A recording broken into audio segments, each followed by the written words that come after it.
Republicans are denouncing an historic international accord to limit Iran's nuclear program. Tuesday's agreement, which would end international sanctions on Iran, sparked a furious debate around the world. Editorial pages in this morning's major newspapers are divided. The New York Times says the deal reduces the chance of war. Their paper calls it one of the most consequential accords in recent diplomatic history.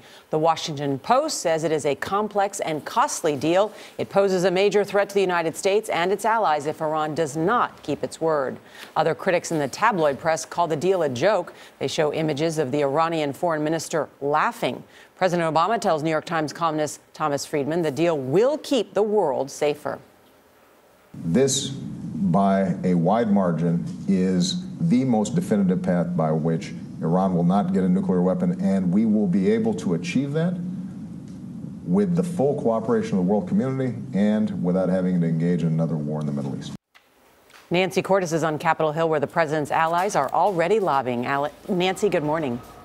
Good morning. And the top ally, Vice President Joe Biden, will be here on the Hill this morning trying to change minds. But Republicans in particular are very entrenched. And this is not a casual disagreement. No less than the Speaker of the House is saying that he will do everything in his power to stop this deal.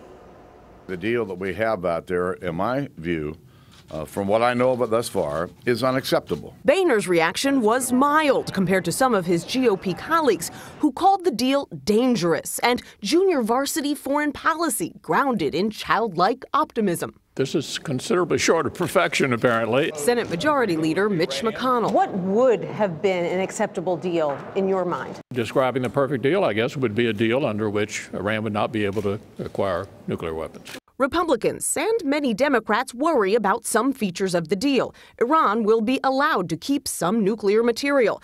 International inspectors will not be guaranteed blanket access to nuclear sites. And an embargo on Iran buying conventional weapons could be lifted in just 5 years or sooner. I recommend this to all senators. Let's find out what we have first. Democratic leader Harry Reid urged lawmakers not to take sides before they've seen the fine print.